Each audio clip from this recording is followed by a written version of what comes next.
Hello and welcome to this video where we are going to be playing Dorfromantik for the first time. If you haven't heard of it, Dorfromantik is a kind of hexagonal landscape building game where you place down tiles until you run out of them. Today I'm going to be playing the monthly mode, which as you might expect changes every month, so I'm going to be doing August 2025's monthly challenge. As it says here, the monthly mode offers a new configuration of custom rules and a fixed seed each month. I'll talk a little bit more about how to play when we get stuck into the game. So let's start a new save game and see what our challenge is. So it actually doesn't say what the challenge is until you get into the game, but I've gone onto Steam and I can see that the challenge this week is Big Lake. The developers say that this month tiles will be densely filled and quests demand higher numbers than usual. So I imagine we're probably going to be making a big lake. So I can already see the next 3 tiles I'm going to be able to place down here, and they are all straight rivers, which is a pretty easy start, but I do only seem to have 10 tiles in my stack, which is a lot less than usual. So let's go ahead and start placing these down. We are indeed beginning to make a long river. We just completed our first couple of tasks, and it looks like we got a few tiles for that. So each time we complete one of these tasks, we get to add tiles to our stack down here, and the game ends when we run out of tiles, so completing tasks is a good thing. Let's keep building out our river over here.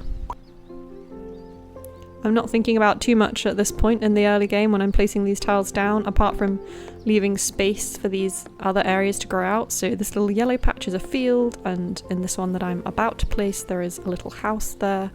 So I like to leave a little bit of room for those to grow into bigger fields and bigger villages, I guess.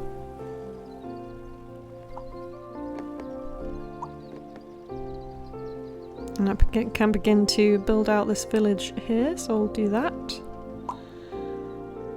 And now we are also being given the opportunity to start a bit of a forest, so I think I'll go ahead and build that down here.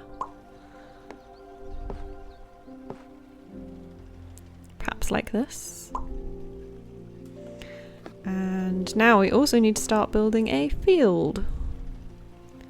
I can start building this field here, where I've got one bit already. So I think I'm going to place this tile down here, even though it has some houses on it, and we do have a housing task, but I'm actually unable to place this tile in a way where those houses would connect. So I feel happy placing it down here where we could connect up those forests at some point. And another thing we can get points for is creating perfect tiles. So as I'm placing these tiles down, I'm looking for this shiny golden edge, which means that all the edges of the tiles match the tile adjacent to it. And if you totally encircle a tile with matching edges, you get a few extra points, and I think maybe an extra tile, but I can't quite remember. And there we go, we just got some extra points for that tile being perfect. And this one finally fits in with some of the houses we've got up there, so I'd like to place that down. Because this river tile needs to be connected to 11 or more other river tiles, I'm going to probably try and build it around here over time, but I will make use of the fact that this tile has some forest on it, and so I'll probably build that near the forest we've already got going. Ooh, and this lot of houses are going to need 14 connections, which is quite a lot. So we better get a start on building out this village again. And this has gone well because this tile wants to be connected to 5 and only a maximum of 5, so it doesn't have a little plus after the 5, which means that we can't overshoot the number of tiles on this one. I think if I place it there... Oh, I can't place that one there. But I can in fact use this one to link these 2 bits of river, which will allow me to complete that task, and then afterwards link these 2 bits of river up to complete these other 2 tasks. And I'll probably just continue building out this village over here with these tiles, because I don't really need them for anything right now. There we go, and our field task has been completed as well. And our tile counter is looking a lot healthier than at the beginning, so this is going okay. I'll continue building out these fields for a bit. And we've got another new housing task, so I'll come and put that up with the rest of my houses over here. And we're just about to complete another river task, so we're looking good, and that was a perfect tile as well, even better. And another 2 perfect tiles in that placement, which is pretty good. And we need to start a new river because it needs to consist of exactly 7 tiles, which we do not have on the board currently. So we could think about building that out this way and then maybe eventually connecting it with the bigger river. I've not had any forest tasks yet, so I don't know if I'm building out this forest in vain, but may as well keep going with it for a bit. And another opportunity to build out our village. Ooh, except it overshoots us a bit.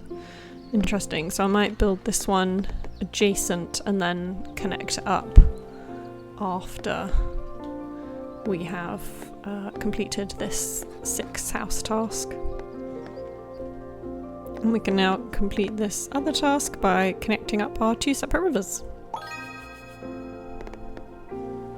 And perhaps an opportunity to build on our houses with a bit of river. And good not to forget about our field of wheat over here, which we have now completed. And we just completed our first housing task, and this is one that also wants to be closed off, and so will the second one, which we know by this little triangle in the corner. So I will be thinking about how to enclose these houses at some point.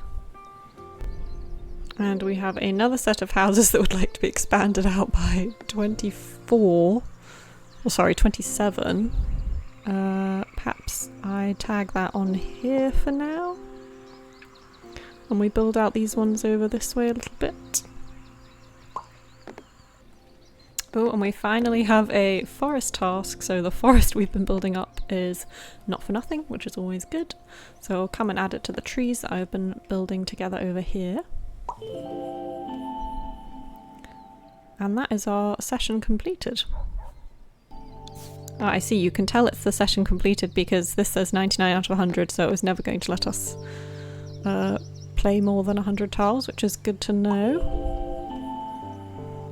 We got a high score of 5,470, which puts us 766th on the leaderboard, which doesn't sound great, if we're honest. So that was our go at the August monthly challenge for Dorfromantik. If you enjoyed watching this video or feel intrigued by the game, I will be releasing a video very shortly on why I think Dorfromantik is such a good game. I'm really enjoying it at the moment. But until then, I hope you have a nice day. Please consider giving the video a like or even subscribing to the channel if you enjoyed it. Thanks so much, and I'll see you in the next one.